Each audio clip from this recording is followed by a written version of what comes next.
Thank you for being here. I'm very happy to introduce our guest today, Professor Anders Olaf Larsson.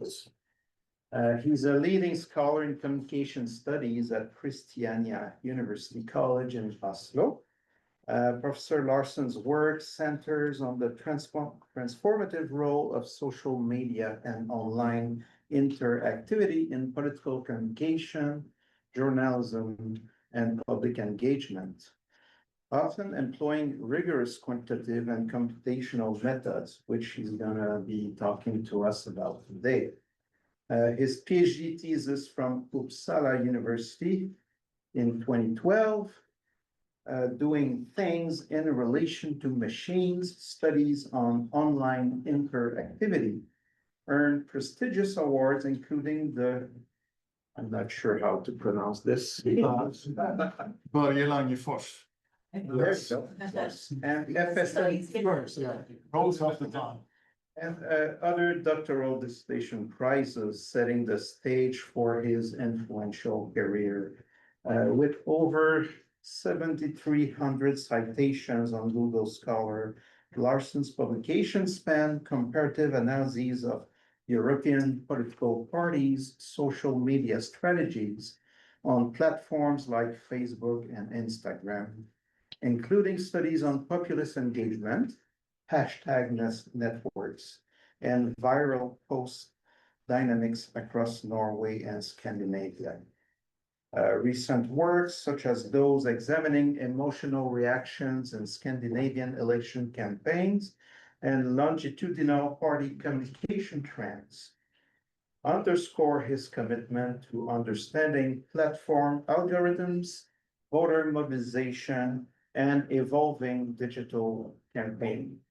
In addition, Professor Larsson is a great fan of jazz and of Leonard Cohen. And he likes jazz so much that I wanted to introduce him to this new Québécois band, Angèle de Poitrine. He knew about it already, enjoying their music already, so he's very on brand. So please join me in welcoming Professor Larsson.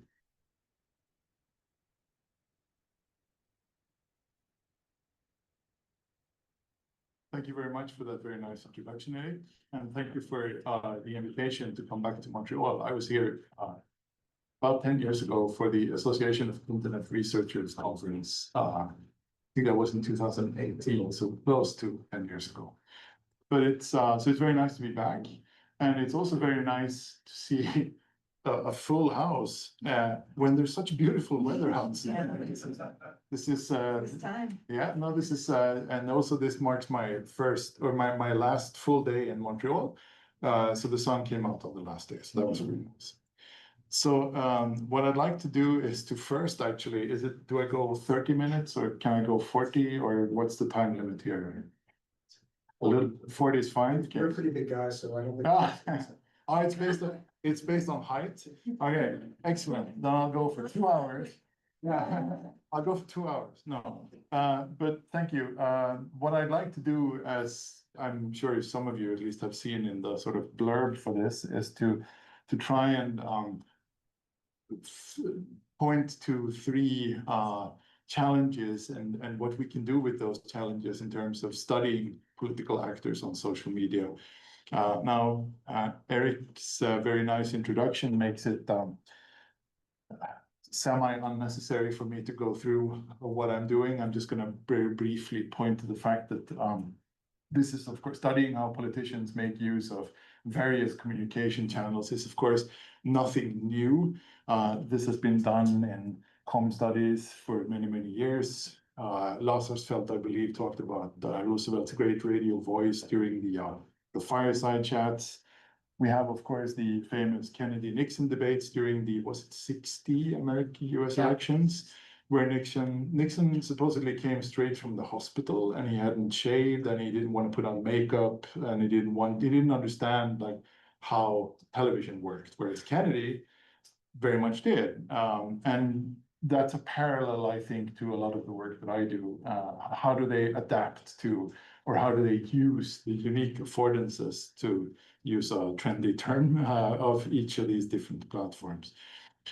One of the examples, I don't know why there's a green line there, that I did not put in, but you'll just have to enjoy the color in this black and white presentation. Black and white for now. This is an example from Sweden.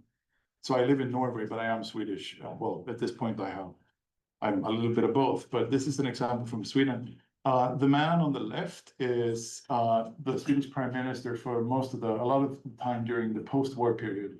Tage Erlander, he was one of the architects of the Swedish welfare state, the people's home. If you're up to speed on Swedish civics, you know that this was very much a social democratically dominated country with lots of welfare institutions.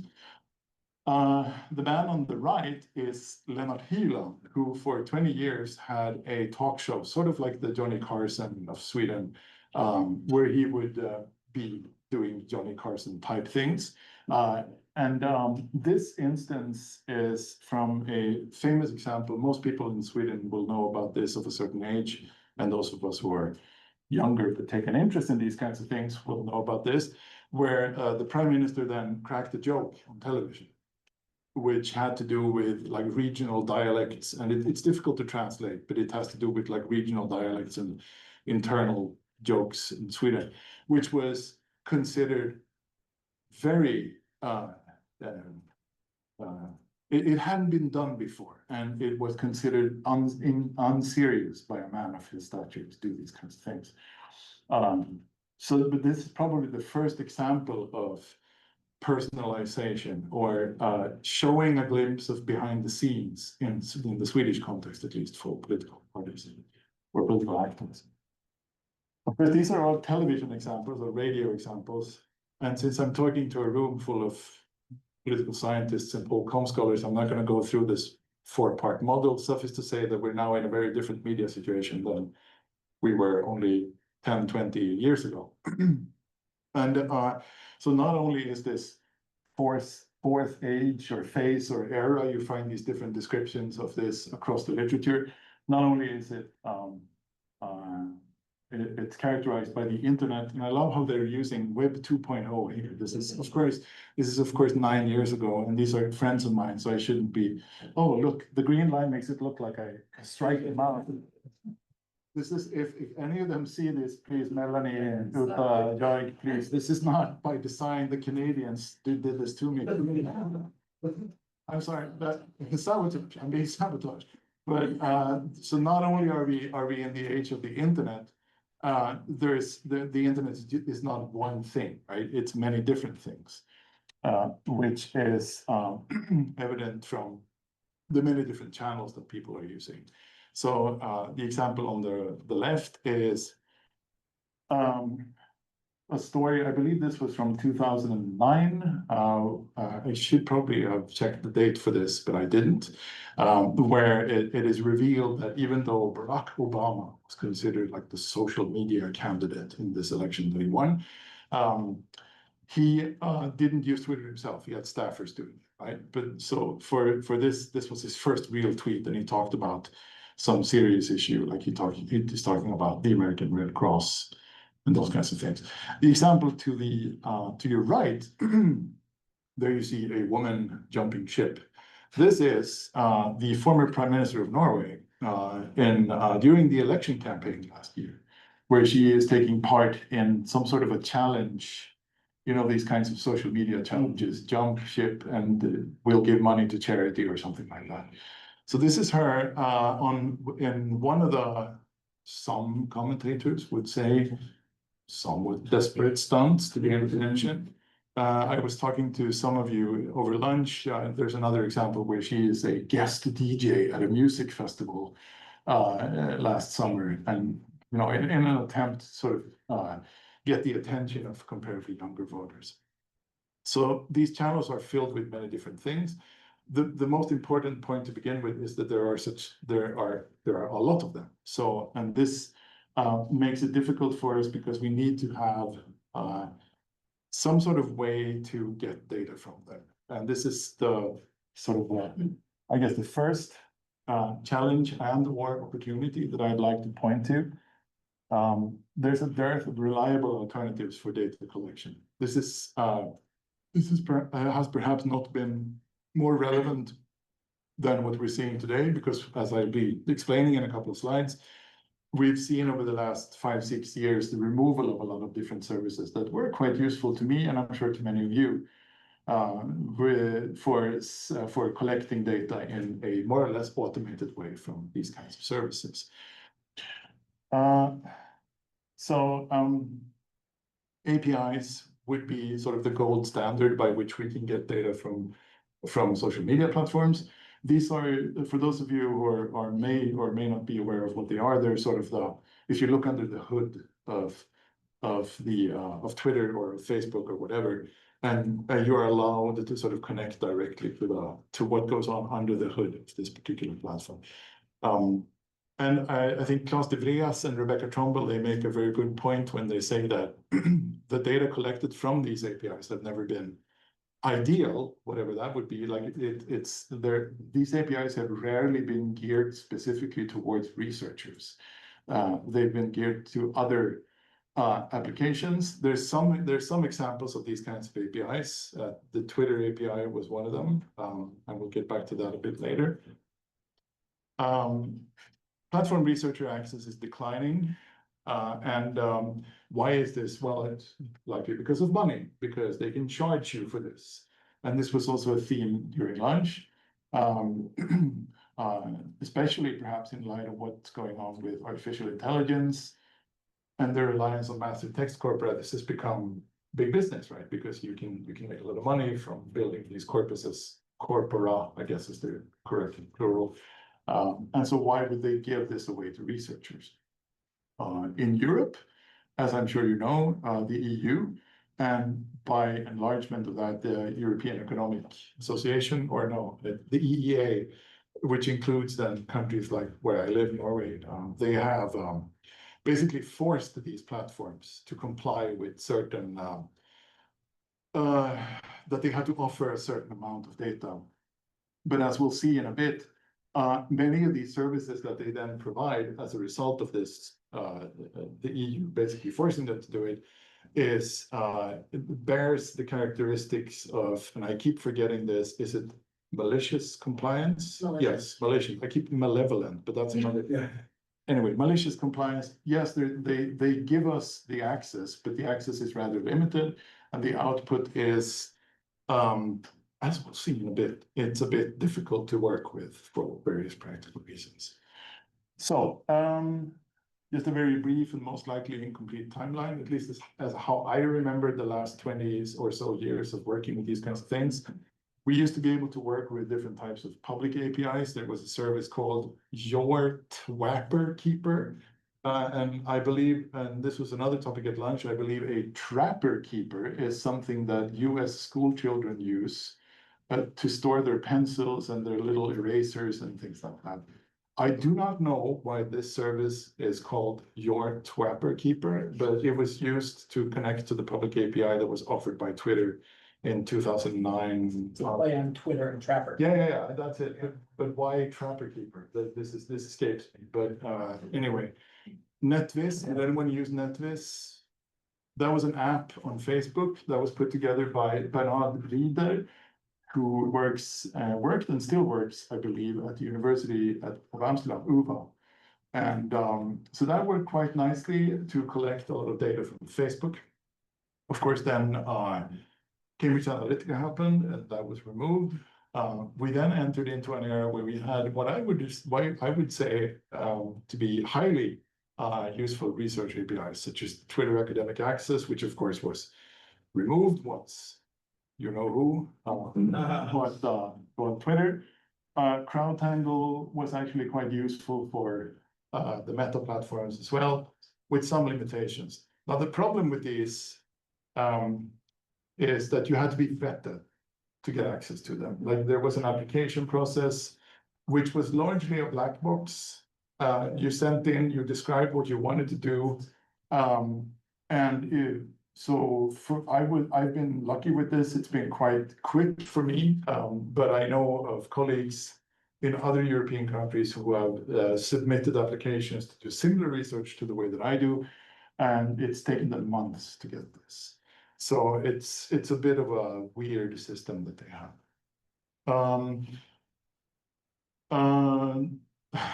Then, of course, the API Calypse, or the I believe this is Dean Freelance word, or Axel Bruns also uses this, the API Calypse.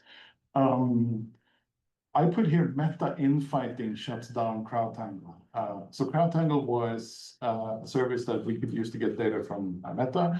It was originally aimed towards news organizations. And so, but it spread to researchers. This became problematic for Meta because they could see these kind of weekly posts that someone posted online of what kind of pages, what kind of content becomes most popular off of Facebook. And you would see that it would be these right-wing US nut job type news media outlets, right? So that was bad for PR. So they shut it down, and they replaced it with something that I'll show you in a bit. And of course, Musk takeover led to Twitter becoming X, and him shutting down the academic research access, which was quite functional and quite nice to work with. Okay, so we now have what I'd like to discuss for a while is the slightly useful research APIs, which is the Meta Content Library and TikTok research tools. And then, of course, scraping approaches.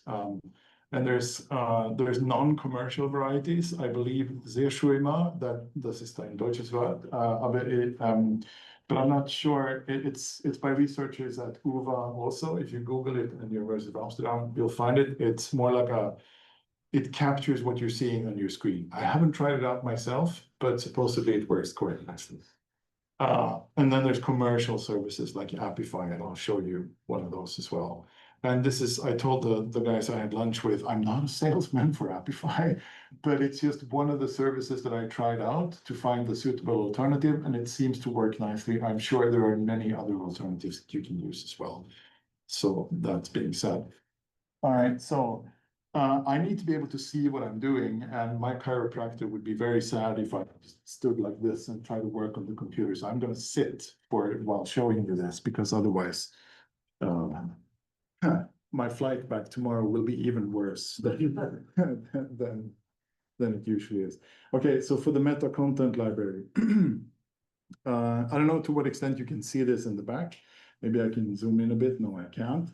I can probably clip this, and it's going to take me to, oh, and you can't see that. Okay, never mind then. So it's, as the name implies, it's a service offered by Meta. And does anyone have access to it? No. So there's also a vetting process, which is a bit of a black box again. It works on two levels. So there's one level that they call the public content data set, which is basically everything that's on Facebook. Now, the problem with that is you can't download it. You can only work with this data within what they refer to as a clean room on a server in Michigan, which is very slow, and you can only use Python. So if someone just wants to view the data in an Excel, or if you want to use SPSS or Stata or whatever, no can do. It's just in this clean room, classic malicious compliance, I would say. Now, what makes it slightly useful is that there's also the downloadable subset, which was something that, so I was part of, there was me, there was an Italian colleague, there were a couple of people in Germany who were sort of test pilots of this for them. And we said to them, okay, it's ridiculous that you only allow us to do this online, because every researcher has his or her preferred tool. And so you need to be able to make some of this downloadable. So there's a downloadable subset. What does that mean? It means that you can get posts from Instagram and Facebook where there are, for instance, pages with more than 15,000 likes or followers, or profiles with more than 25,000 followers. And the same goes for Instagram, but it's 25,000 followers for an account. Now, if we think about this for a while, this is a global tool, right? It can be used across the world. How many people live in Canada? 45 million? 40. This is nothing, right? It's like any political party will have this amount of followers. How many people live in Norway? 6 million. This is quite a big number. We can take a look at this is the Christian People's Party of Norway. It may be very difficult to see here, but they have 12,000 followers on Instagram. They're an established party. They've been in parliament for 40 years. And it wasn't up until recently that they verified their account. You see the little blue check mark up there. So this meant that when we studied the parliamentary elections, we couldn't get data from one of the parties. And so I try to talk to the Meta people and I say, could you make this, could you scale it somehow in relation to, not precisely in relation to how big the country is, right? No, it's just, it's like, can you, or they say, so the people that I talk to there, they're quite friendly and I trust them.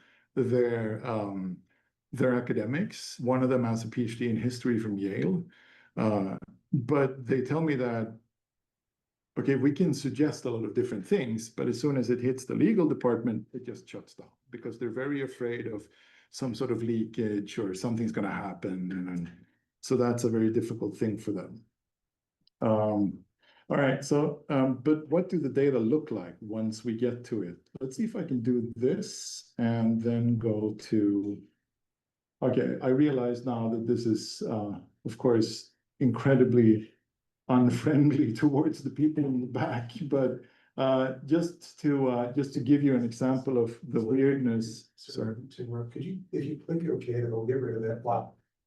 This one, yeah. All right. Does that help a little bit? Maybe. I'm not going to dwell too much on this, but I just want to show you one really critical aspect of this. Is that so? I have access to the meta content library, but if I have students that I'm going to work with for like a content analysis project, they don't. And up until recently, there wasn't a way that I could invite them in as part of my team or whatever. So this means that they only get to see the data that's in this file. Now there is a URL here. This is a URL, right? As you can see, looks fine, right? I'll copy that and I'll go to my browser and hopefully that works. Yes, it does. So it takes me, this is Bloc Québécois. This is actually data that I'm working with Eric and Mireille.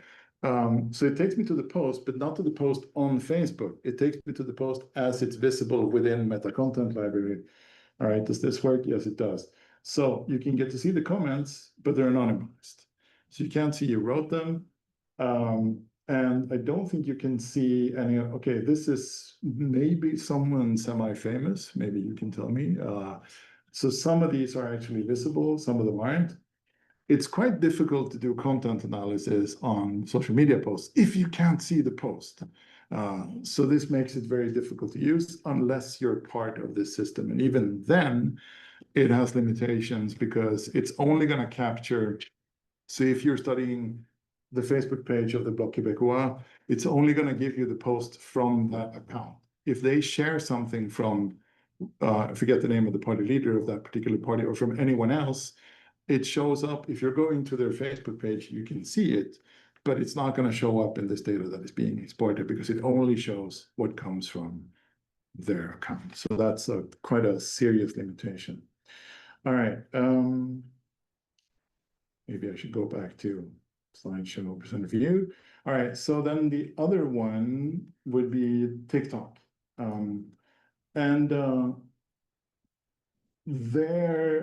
I actually had access to this when it first came out, and it was quite useless because it was wonky. That's a technical term. It seemed to work well on some days and very bad on other days. So it wasn't as coherent as you would want it to be when you're doing this kind of work. One of the things that I found a bit fascinating about this is that there appears to be no love for Canada from TikTok. And maybe this is something that you can enlighten me about. Oh, you don't see this. I'm sorry. I have to go to my PowerPoint and shut it down and then go to the, okay, so I don't know, but there seems to there rings a bell that there's some sort of, can someone enlighten me about what's going on here? I'd like to make this a bit more interactive, at least for 1 minute, but yeah. Well, I think there was at some point a decision by the federal parliament because TikTok was owned by a Chinese business. Yeah. And we had difficult diplomatic relationships Yes, with yeah. China, that parliamentarians and political personnel would not be able to have Yes, on their phones, TikTok yes. accounts on their publicly owned device. Yeah, So- this was the case in Norway as well. The former Minister for Law, I believe the English translation would be, she had a TikTok account on her government phone. Big no. So, but for this, I mean, I bet these kinds of things happen all over the world, like that someone just installs it on their work phone. And this is not a very good thing to do, but still Canada being singled out seems a bit, what? So there's a provision to tax digital Okay, media. That was scrapped like There's- when he came in. okay. Canadians also can't make money on TikTok, like they're not. Oh, eligible. okay. So there's a couple of different things that are going on here in terms of. Again, that's Yeah. just a great. Yeah, so, but aside from that, it works quite nicely. I thought I'd just show you, there's an R package, it's called TrackTop. There's a Python library called, I forget what it's called, but it's Dean Freelon, who is in Annenberg East. He put together a Python library, and then Johannes Gruber, who is now again at University of Amsterdam. They're pretty good at digital methods. They're probably the leading institution in Europe for this kinds of things. He did an R port, I believe it's called, when you sort of translate things from Python to R, of this particular package. I'd just like to show you what that looks like, what you can do with it. This is a follow-up to a study that we actually haven't been able to submit it yet for various reasons, but it's a study on, it's called Shifting Communities, the Rightward Drift of SV Pool, hashtag Swedish Politics, hashtag on Twitter X from 2010 to 2022.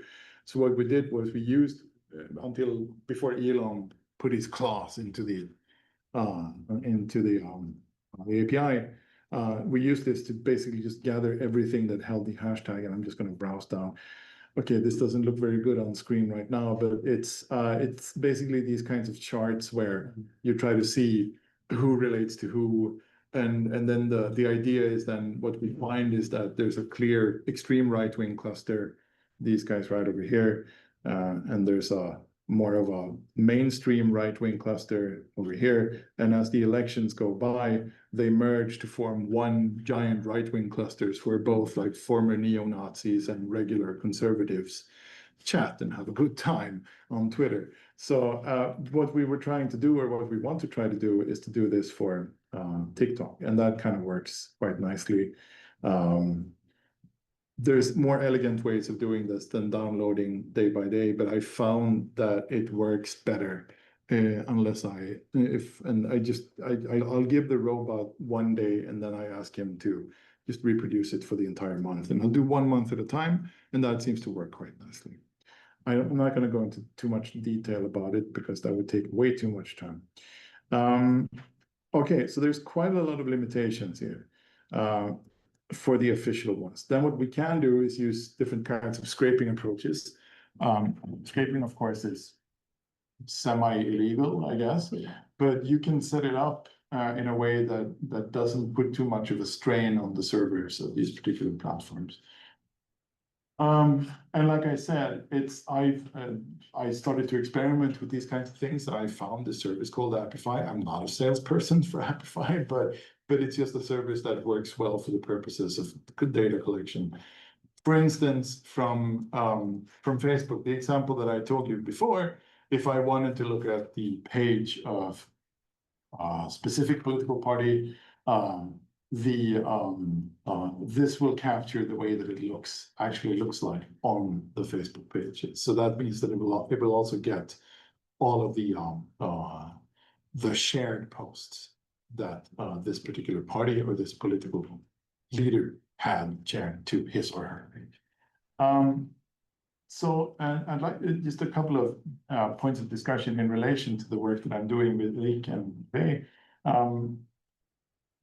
You were in Oslo about a year, no, the election was about a year ago, and you guys came to Oslo in the beginning of May. So about 2-3 weeks after the Canadian election.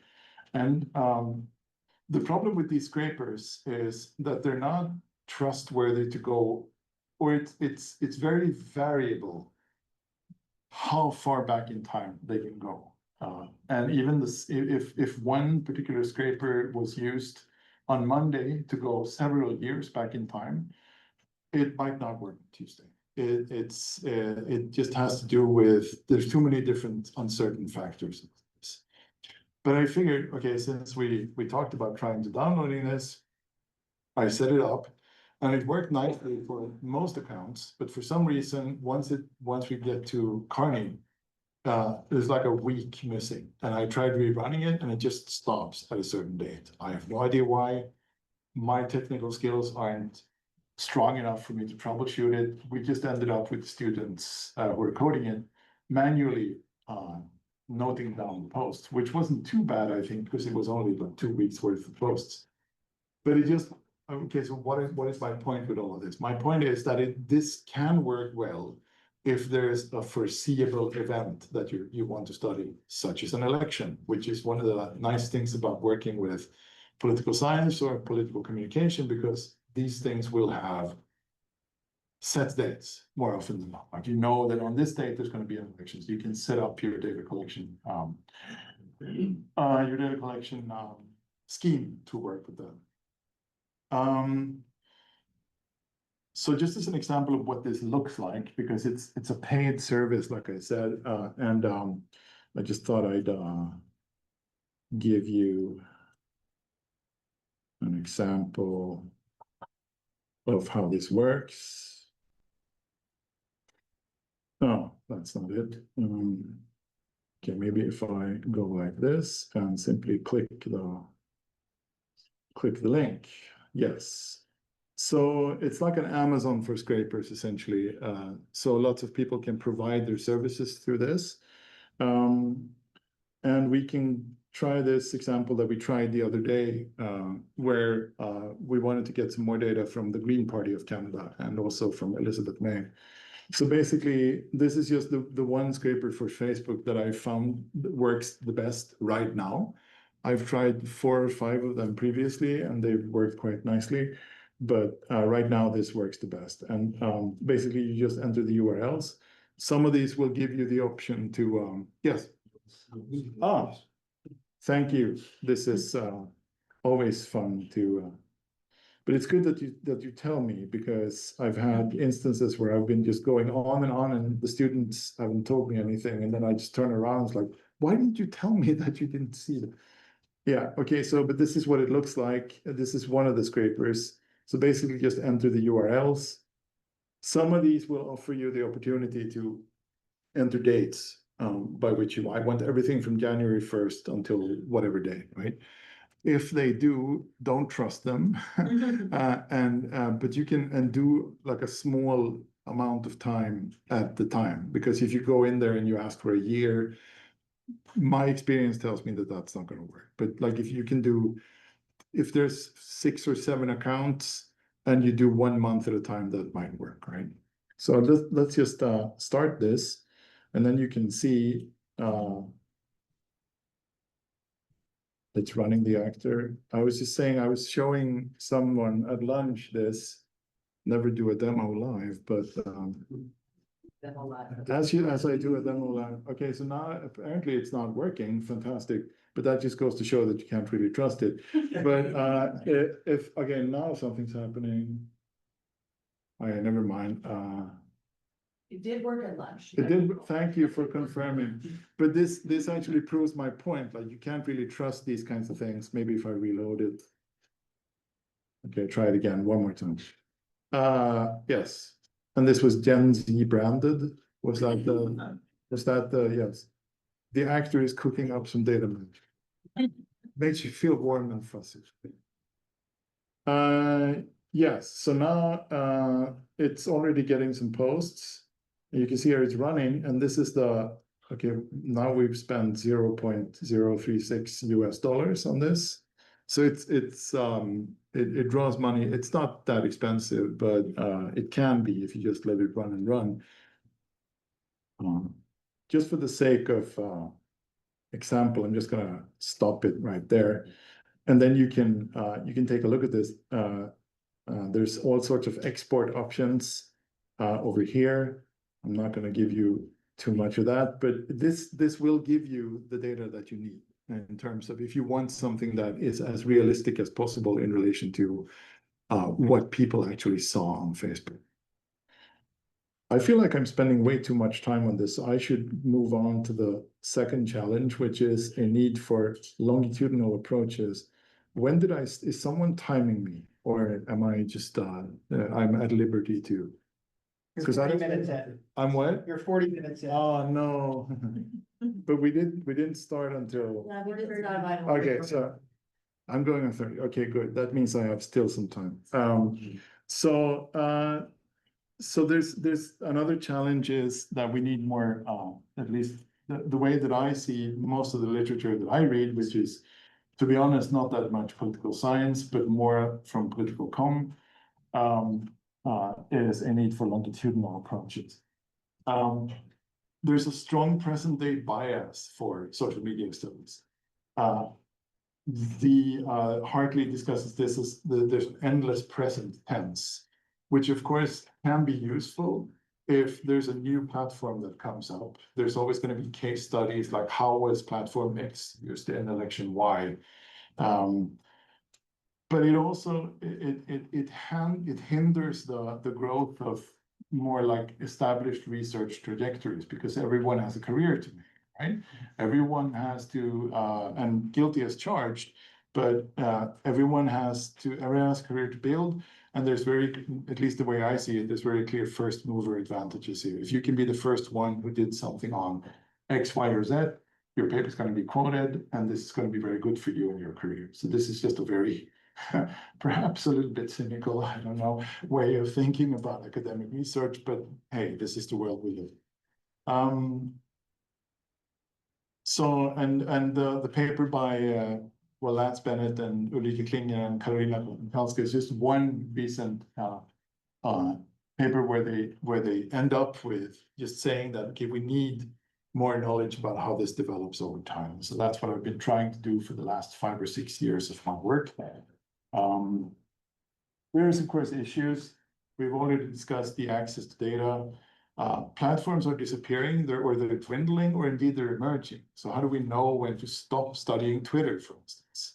I mean, it's tempting to do that given everything that's happened, but it's still used by some political actors. Large political international entities will post things to Twitter about what's going on in the world. So it's still of relevance for certain things. And platforms are changing.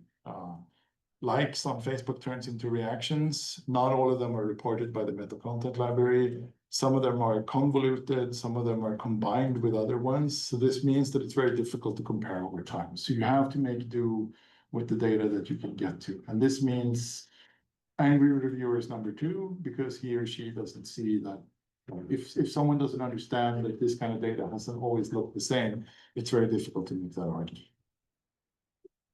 All right, and finally, a need for comparative approaches. This was Nora Matassi and Pablo Boszkowski. Pablo, I know a little bit. He does most of his research into journalism studies, but this was quite a good book, I think. It's a very brief, but it just goes to show the necessity for these kinds of comparisons across nations, media, and platforms. And the way that I've approached this is, working in Scandinavia, most of my work is dealt with either Sweden, Norway, or both. I'm also part of a project called DigiWorld, where we use the same code book for content analysis of the Facebook pages of political parties and leaders across a series of different contexts. And so hopefully, it's already starting to result in some interesting comparative findings across, liberal social democratic Northern European states, more conservative Central European, Southern European states. I see a lot of potential in this. But the problem is, you need some sort of local knowledge, but also database upkeep, because there's a lot of technical issues, and yes, precisely, Thierry is gesturing as in money is needed. We need someone to actually handle the database. So when someone sends an email, someone needs to figure out what was the reliability coding for whatever you did. Someone needs to be able to answer that, and that person needs to be paid. So, and this is not, we haven't really gotten there, but hopefully, so. I think I've discussed the last one there about data comparability across these different aspects. So I just very briefly to finish up, I know I promised in this that I was going to talk about two papers, which seemed possible then, but seems absolutely insane now that I have time. So I'm just going to briefly show you how I've tried to do this with one paper, and this is the one, Take Action Now, a longitudinal study of political party calls of action across social media platforms. This came out last year. And the other one actually appeared on the New Media and Society website yesterday. It's going negative across platforms and time. That's we can talk more about that another time. For the social science computer review paper, I'm just gonna show you the main argument is that I was interested in, because to what extent are they using these platforms to try to get us to do something, like click this, like this post, share this post, go vote, come to this meeting, do this, do that. Because of course, if you have an active follower, your posts are going to be more visible, because if they're interacting with the post, it's going to boost the amplification of the post, right? So I go to the literature, I try to figure out some hypotheses. I'm going to skip this right now and just go to the good stuff, because in the interest of time. But essentially what I did was I used these different techniques that I've been talking about now to try and sort of paste together a Frankensteinian data set of platform data from Twitter, Instagram, and Facebook throughout from 2013 to 2024, so 11 years for Norwegian political parties. I then used large language models locally installed on one of the computers that I have in my office to just go through all of these posts, basically prompting it to say, is this post asking the reader to take action somehow? Just a very yes or no kind of question. And then I used one language model for the initial coding. I used another, and then I recoded some of it myself and did reliability. And then I used another language model to recode it again to see if the robots agreed with each other, and they did. And I did as well. So that was that's promising, I think. And this just first one is just the number of posts per platform a year, and we can see Twitter is clearly going away. Facebook reaches its height around 2019, which starts going down. Instagram starts going up. This is only use now. This is not in terms of did they actually ask us to do something. As for the percentage of posts containing these kinds of engagement cues per platform a year, we see a somewhat different picture. So Facebook rules this for a long time, but they're taken over by Instagram during the 2017 election year, or after this particular year. After which Instagram basically contains the most types, the highest share of these kinds of engagement cues. But at the end, after the 2021 election, everything starts going down. So they're using this to less and less extent. They're less and less interested in asking us to do stuff for them or in relation to their posts. And my take on this would be that they're doing it because it's difficult, right? If you're asking people to interact, you're gonna get the crazies. And you're gonna get people to write horrible stuff in the comment feeds, and you're gonna get all kinds of weird things happen. And also less of an interest among the population to actually do these kinds of things, to actually take part in these kinds of campaigns. The final thing that I did with this was I wanted to see if this kind of behavior, asking people to like things or asking people to engage in some kind of way, could be seen as successful in terms of gaining more likes. Now, why likes? Well, because it's the one measurement that's common to all three platforms. And then you can go into discussions about what does it mean if someone likes a post. It doesn't really matter from the standpoint of the algorithm, because if you like something, it just boosts it. And you can hate it and like it, or just irony, by means of irony, click like, or you can click an angry. It doesn't really matter. It's going to boost it anyway. So just very quickly, this is the pink lines are the mean of likes for posts not containing engagement cues, whereas the blue lines are represent the mean of likes for posts containing engagement cues. And then the underlying jitter is each post. So you can sort of see the spread across time. Now, what's going on here? Facebook, obviously, very popular in this regard until the later time period where it just drops. People don't care anymore. Instagram on the rise and ends up also showing similar tendencies. Sorry, dissimilar tendencies, because here we can see that people are actually liking these kinds of posts more on Instagram than we can see on Facebook. The blue line is over the pink line, right? And then Twitter shows similar tendencies to Facebook, the pink line over the blue line, obviously at a much smaller scale. All right, so what does this mean? We talked a little bit about this before. There's an overall, I guess the important point here is that there's an overall descent of calls to action. Political actors are breaking free from what Andy Chadwick called the engagement gaze, that engaging voters is always a positive, whereas this can also lead to quite difficult situations where the expectations are raised about what you as an elected official can do on the campaign trail. Or indeed that, you know, horrible things can be written in a comment field, and that's also very difficult to deal with. Dark participation is a concept by Torsten Quandt. Torsten is mainly doing journalism research, but it has to do with these kinds of malicious behavior that people engage with. Dark politics by Nye and Meyer talk about the same kinds of things, or just a general loss of control that emerges when you're seeking to interact.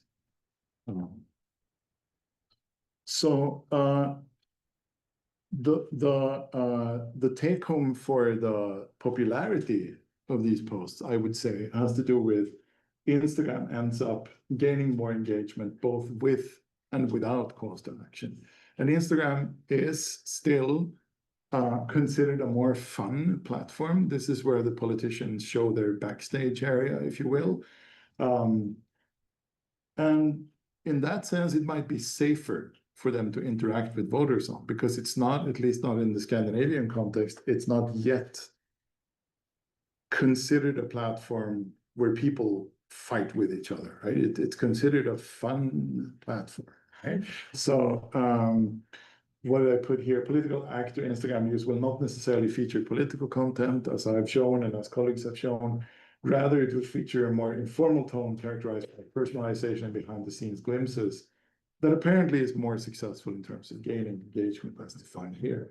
So when Anna takes a dive, she doesn't ask you to go vote or share this post or whatever. She just does it as a clown, right? And do we need more clowns in politics? I ask you as Canadians sitting above the US, right? This is serious things. I mean, this is just a silly example, but in your neck of the woods, this is quite different, right? When she bakes cinnamon buns or when she goes skiing, Thierry might recognize these. I used these same examples when I was in Quebec City a couple of years ago.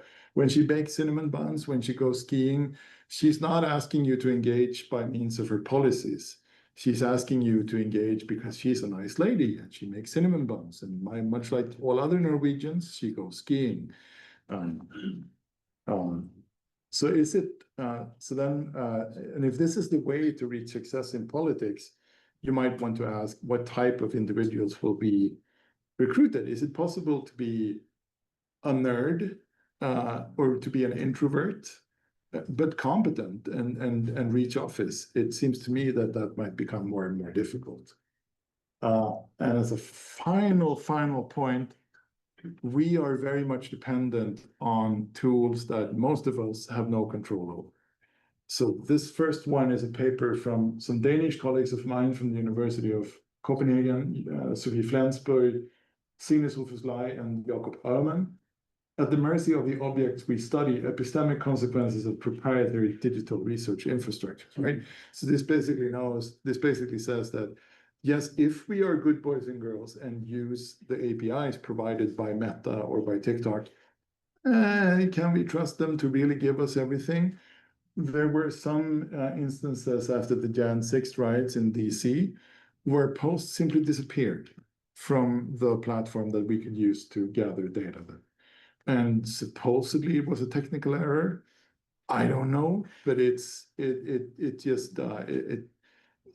makes you think. It's just saying.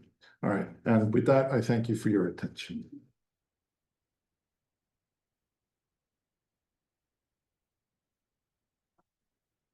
And I'm sorry for going way over time, but I'm usually a pessimist when it comes to time, but when I was pulling together these slides, I was obviously too optimistic, so. Now we have a Q&A period. Yes.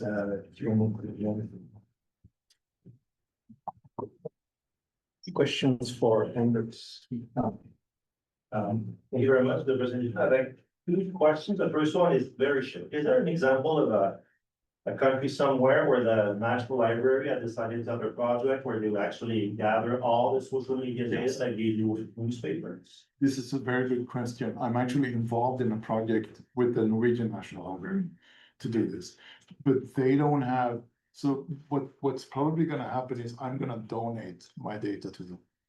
Because and there's a Halvard Moe in Bergen who I used to work with before. He also has a lot of this data lying around that we published on 10-15 years ago, but that's just floating around on our Dropboxes or whatever. So most likely we're going to donate it to them. But it's not something like they could force the platform to actually give access to the content, or like, as a general rule like for newspapers. I don't know. I know that what I've been discussing with them is at least for political figures, because these are elected officials, right? And much like there's archives of their speeches or their appearances in the Stortinget, the parliament, or whatever, I'm sure this is available in most sophisticated democracies, right? You can find all of this printed out, neatly PDFs organized, right? My argument to them, and they agree, is that we need to have this for their social media presences, because this can just disappear like that. So, but for news, I'm not sure, because there's more business involved, there's more money involved. My more substantive question is maybe when I look at my friends' kids who are teenagers, the idea of posting something or interacting with something, it's just it's cringe. We would never do it. They don't do it now. And so social media is becoming something else, which is basically a large series of TV channels. Yes. So what can we make of that kind of research about the use of social media in politics? If we basically go back to where we were, but with millions of channels instead of 3, 4, 5 or 20 channels. Yeah. I think what you're saying, it's resonating in the literature as well. It's increasingly difficult to get primarily younger voters to potentially vote, at least, or to join parties. That's a classic example, right? And I think that this probably goes in that direction as well. They're not interested in taking part in things, or if they are, if this can be considered a proxy for some sort of interest in actually being engaged, they're doing it on the platform that's fun, right? But most likely, these aren't young people. Most likely, these are the parents of the young people. It's the dads on Instagram, right? So. Yes. Yeah, it kind of goes along with your question. First of all, thank you for the presentation. I'm more on the political science side than Yes. the side. But I was thinking of that kind of same question. I think it's a lot of the studies I've seen on social media and politics and social media often focuses on the author, right? So like, well, politicians accounts or what politicians parties post. But it is something I've noticed among young people, you know, my generation, especially those who aren't interested in politics, they don't follow any of those posts. They're rarely gonna see any of these posts. And oftentimes the political content they see is often very tangential, like it'll be through a meme that has nothing to do with politics. But there's nothing, well, nothing, but there's this, you know, there'll be like a political connotation to it and they might not even register that as a political connotation.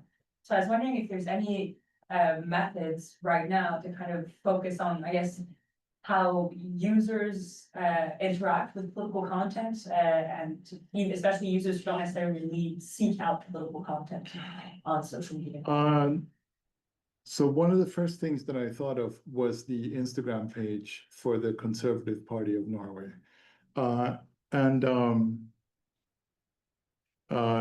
It's all memes. And like there's no 17, 18-year-old who looks at this page, right? Which makes it just silly.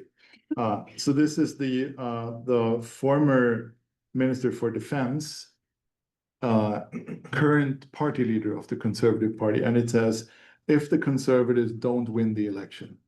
So, and then she's in a tank.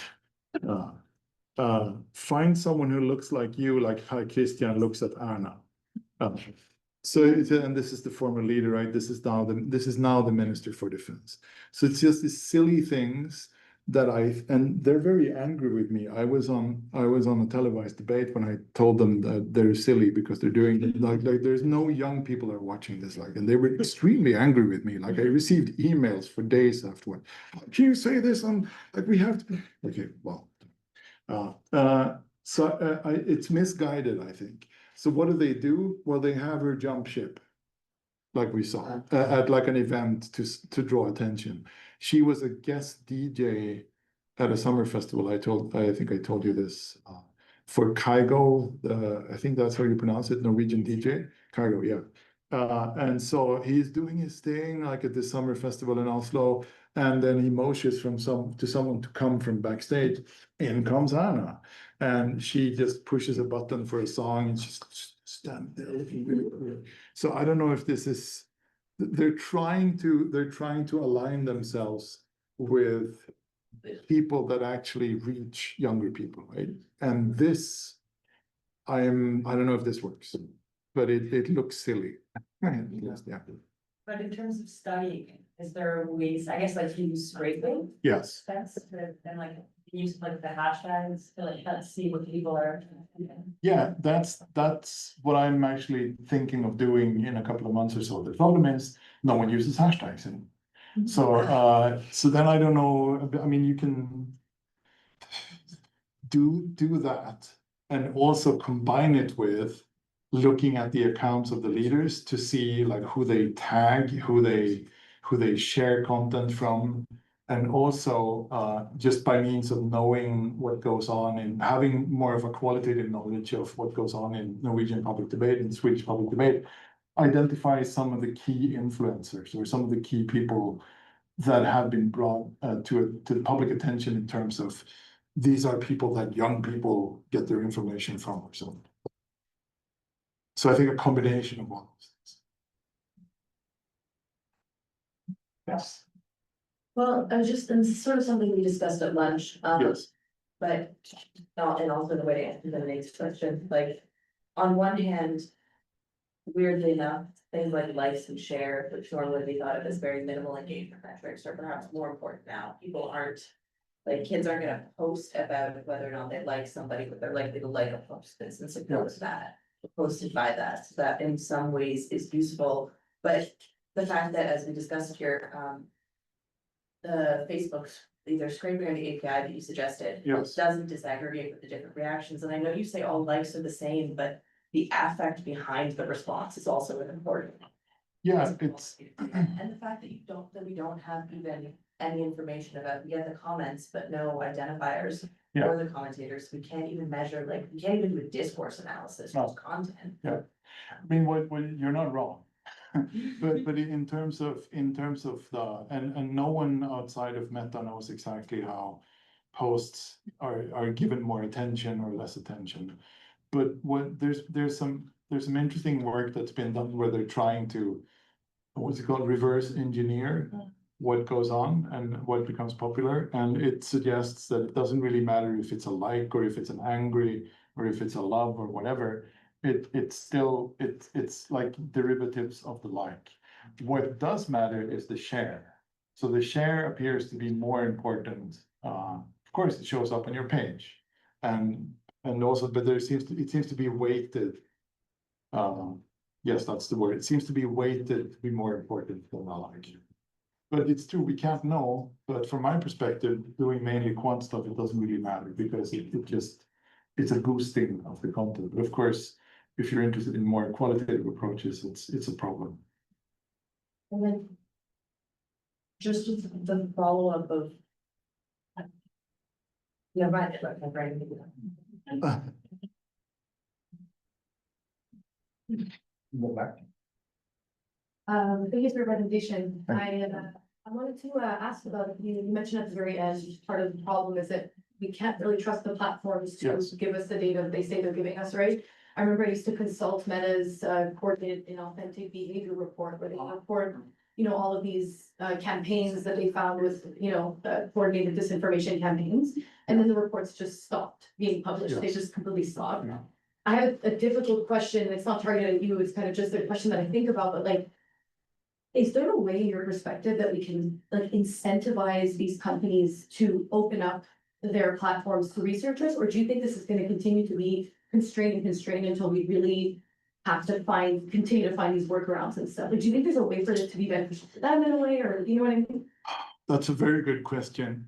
I think the European example that I think I talked a little bit about during my presentation, where the EU basically said that if you're going to have activity in our countries, you're going to need to offer these kinds of services to researchers. That was one of the demands that they made. So what needs to be done? Well, maybe make better demands. Because now I read the report where it has rather vague formulations about access to researchers. It doesn't specify. It's not very specific. It doesn't specify, okay, so what kind of access, what kind of data, what kind of different things we would want from the platform.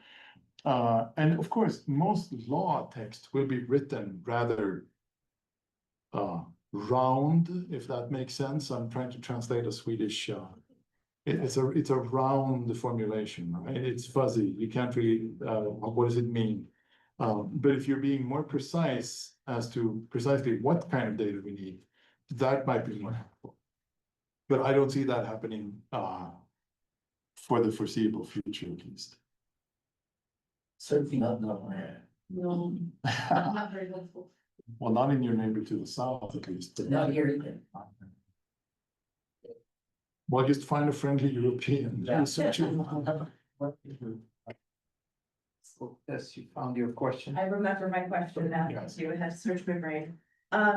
Because you mentioned some things about tracing virality and spread, and then everything we've been talking about with the algorithms. I wonder how we account for algorithmic sorting that occurs, and, because algorithms weight things differently, which leads to different impacts and different spreads, and so ideally, and theoretically, if we could know how algorithms are weighing. Yeah. Certain types of engagement, they can do certain kinds of spread and exposure for different users, then we could reverse engineer to see appeal and virality, but like. I don't know, cause I feel like we need to consider. Tracking how things become viral and how things spread differently given the current nature of algorithms as opposed to previously. How would you approach that? You can't. But because it's black boxed, right? But what you can do is, and I know that there's been some work where they've tried to create like these mock users. So here's a fake user. He's a man in his 50s. He has a low income job and he lives in a rural community. And they create these personas on Facebook. And then here's like I don't know, a woman in her 30s, liberal values, lives in a big metropolitan area. Like you have these archetypal users, right? And then you expose them to different things and you do this systematically. And then I guess based on that, you might be able to backtrack, see what's happening. The example that I'm thinking of right now was more small scale. Like they did, I think those were the two examples that they used, like a conservative man in his 50s and a liberal woman in her 30s, which is like cartoonishly, but they wanted to get like a clear result from it. What would be very cool is if we could do that at scale somehow. That might be slightly illegal in terms of what we agree when we agree to the terms of Facebook, that and no one ever reads those kinds of things, because I think there's something in there about disingenuous use or something, and this would probably count like that. But that would be maybe one of the ways to do it. Collins? Thank you very much. I'm just curious about your thoughts on imagining this talk, 10 years into the future from now. How do you see the utility of this type of data potentially changing as we go forward for social and behavioral scientists, where the concern or worry that the content on social media is increasingly AI generated rather than human generated? What effect, if any, do you think this will have on the future of social science research? A very good question, and one that I'm very happy to say doesn't directly concern what I do, because I focus mainly on political leaders and political parties. But you raise a very important point, because if you want to study like political discussion more broadly, like some of the work that I've done previously, not that much anymore, deals with hashtags, right? And to see what kind of users are emerging from that, from expensive conversations. And that's going to be, I think that's going to be very difficult to differentiate.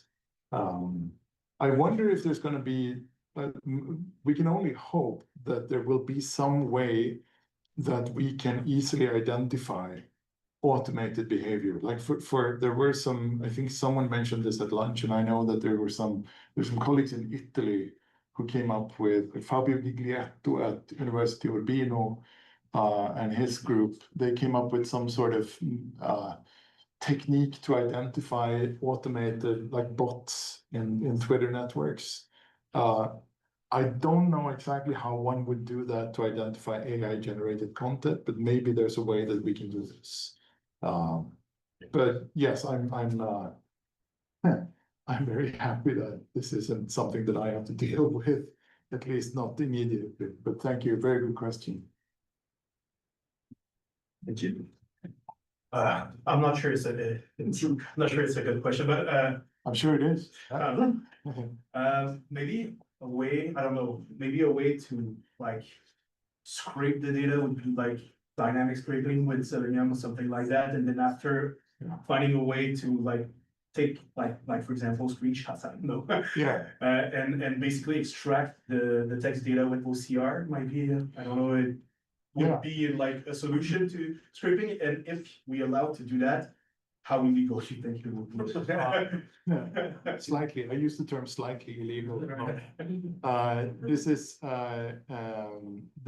a good point. I mean, and it relates to what I said before. I feel like I have to say at least 3 or 4 times every time I do these kinds of presentations that I am not a salesperson for Appify.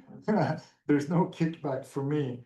But and you can build your own scrapers. I'm people who are skilled at this can, and if you're semi-skilled, you can use Claude or something to build something. I just happened upon this about a year ago when I was looking for alternatives, and it's a paid service, but it's not that expensive. And it works if you have, primarily if you have a foreseeable event, such as an election. If you want to go, if you want to do other things, it's gonna be difficult. But I'm sure there are other alternatives out there to this one. It's just, I find something that worked. And until it stops working, I'm just gonna keep using it, yeah. Right. What do you think of social science researchers who go like and work within an organization like Meta or like, so get like some sort of internship, but then for 6 months you go there, but you're never allowed to talk about what you're seeing there. The only comments you get is like you have no idea what's going on and then. Oh, wow. I'm not aware of any of those. I know that, I mean, Microsoft hired Dana Boyd, right, I think, but I'm not aware of. I only know that since I haven't been paid by them. I've been invited to researcher boot camp type situations where they're paid for flights and hotels, but I haven't been paid by them. But this is, of course, the joke in my department at home that I'm bought and sold by Meta. So, and I mean, yes, there's that risk, but I figured if they want to talk to me and other people who do similar research that I do, it's probably a good idea for me to go there and talk to them. And like I said, the people that are responsible for the public outreach for these kinds of services, they're academics, they're friendly, and my impression is that they're trying to do something to make this a better tool. Of course, you never know, right? But that's at least their way of trying to reach out to the community. But this is the thing, like people are hired to work there for. They're hired for they get 3 months and then whatever they do there, it's just. No, it's for like internal use, but Oh, wow. at least you have an idea what's going on. All But right. then you But you sign signed, like, yeah. so yeah, of course. Yeah. And you lawyer out if you wanna write a paper about that.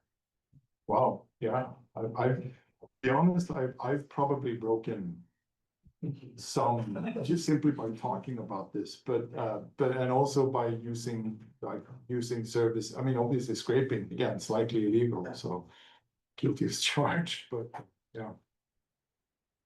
Or you can just say like you scraped it you just like wrote all the posts by hand. Yeah. I mean, I think the important thing is that I think the important point is that you set it up in a way so that it doesn't put too much of a strain on the server, right? So that it's not like a constant, that you enter randomness into it, and then you should be fine. Of course, I would never, like, this is again one of the benefits of working in a very small country, because if I wanted to scrape something like hashtags for Norwegian elections or hashtags for Swedish elections, that's manageable because these are countries, Norway 6 million, Sweden 10 million. These are small countries, right? But if you want to do something like this here or in the US, that would just, I don't know how that would work. You would need some sort of industrial strength, whatever, to do that. So. Still have a few more minutes for questions or Anders. Do we have questions online, perhaps? No? Yes. Who do you think among your studies of politicians, who's the best poster? Who has the best account? Yeah, who does it best? I guess it depends on how you define best. I leave this to you. Yeah, again, Share your. yes, well, unfortunately, it would be the conservatives, because they're quite, like, if you look at the, and I say this not because this should not be seen as a reflection of my political inclinations. It's just more, in terms of what they're doing with the platform. They're quite successful in comparison to the other parties, but they only post crap. Right? It's only these kinds of mean, stupid stuff, but it works, so they're quite popular. But it also, and the reason why I'm pretty harsh about this, but the reason is that I think it's like if this is their way if this is how they want to reach younger voters, by like stupid memes instead of talking to them about things that actually matter, that makes it even worse. But they're quite successful in terms of gaining attention for it. And I realize as I stand here talking about it, that I'm probably one of the persons who have given them a lot of attention for it, because every time I get asked this question by a journalist or something, I will point them to this page, and then I'll get an angry email from the comms person for the conservatives, like, you can't talk about us. Of course I can. Yeah, that. I realized that was perhaps a slightly tongue-in-cheek question, but I think it actually brings up it raised a question in my mind that, I mean, you're critical of this, and I understand it. Yeah. But implicit in that is I think a judgment that there is a better way to engage with voters. And if that's the case, my question is either, is a better way, is it possible to engage voters through social media in a way that it promotes the litany of values that we all share? If so, was there a golden age? I mean, it was 2008, the peak when it was effective, or is social media simply never going to be a good place to promote democratic discourse? A very good question, and one that makes me, I mean, of course, if this was all, if this page or any other page was all, if we win, we're going to lower taxes, or we're going to raise taxes, or whatever, no one would care, right? Because it's just the same content in another channel. So, but you have to mix it up a bit, right? That's the affordance of the channel, at least this particular channel. It can't be all business all the time, but if it's all silliness all the time, then that really tells you something about the cynicism by which they're using it. But you're absolutely right. Like, you can't, I don't think there was a golden age really. It's just, what I see not only for them, but for other parties, is that there's a clear draw toward this more lightweight content, which is fine in the mix of things, I would say. But when there's too much of it by some metric, it tells you about the priorities of these parties.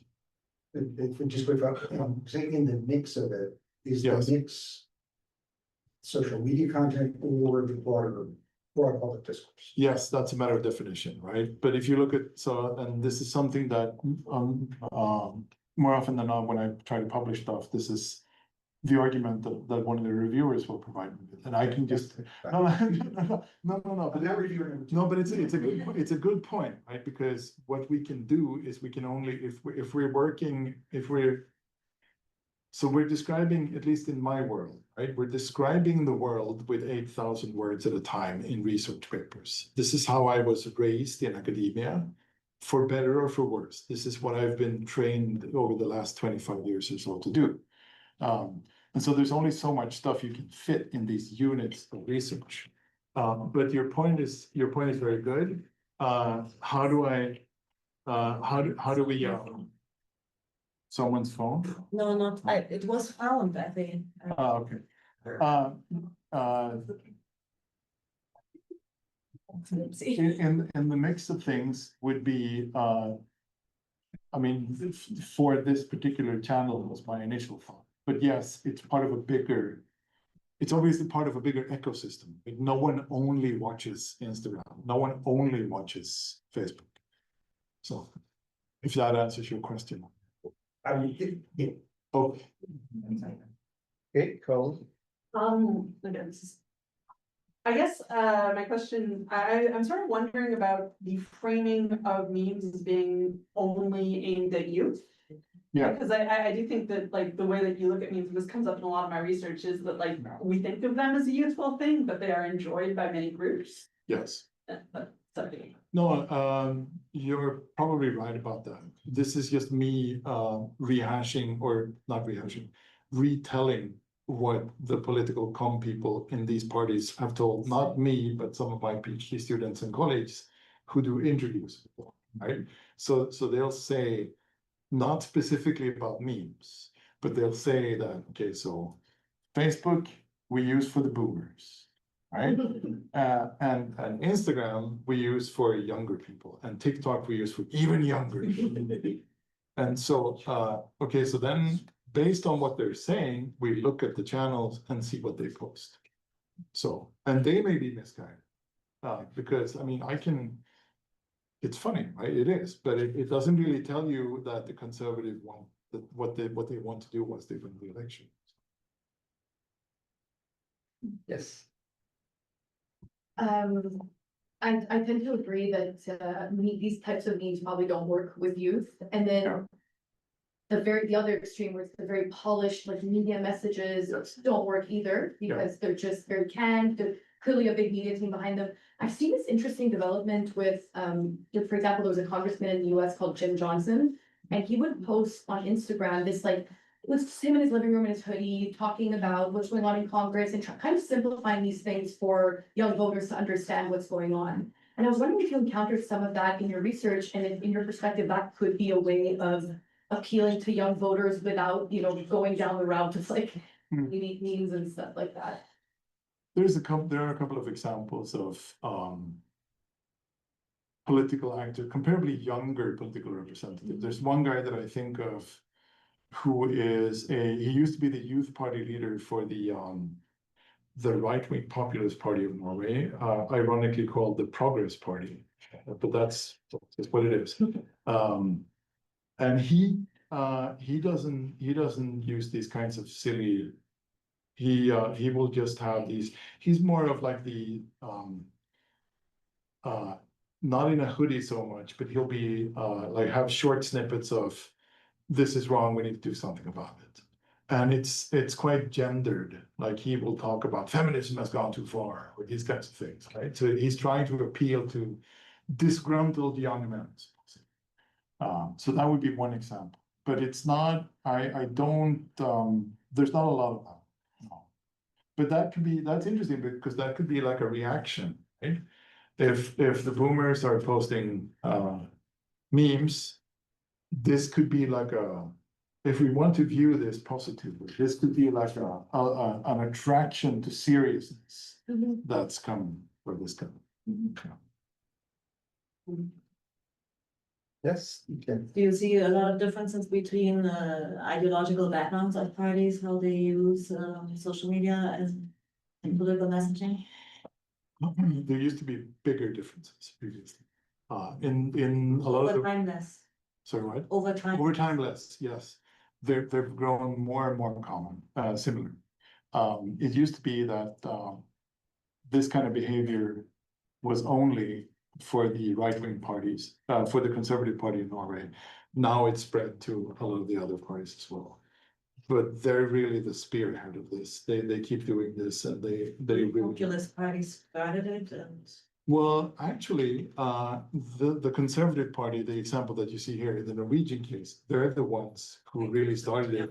And then since then it's spread to the other parties. But the other parties, I would say they have a more healthy mix of different types of content, whereas these guys, they've kept with it. Interestingly, if you look at their TikTok page, there's none of this silliness. That's instead full of these kinds of videos. I'm sure you've seen them where they cut and paste from certain debates to really show conflict. The focus is on conflict, and because that works, like it gets you engagement.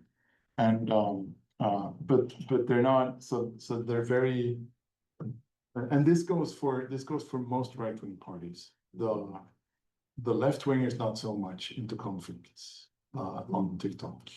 More silliness for them. So, It's an interesting topic. oh yeah, it never ends. Yeah, of course. But you would say that they're increasingly mimicking each Yes. other's approach and strategies? Yes. Overall, I would say that there's a clear similarity as time goes by, but with some clear like these the conservatives were the sort of the shining stars of using a very sort of mimetic approach to Instagram. They still kept going in the same direction, but it spilled over to other parties. So One last question, perhaps. No? Right. Okay, well, that wraps it up. Thank you. Thank you for really good questions and for staying in this warm room for, yeah, no, thank you very much. Thank you.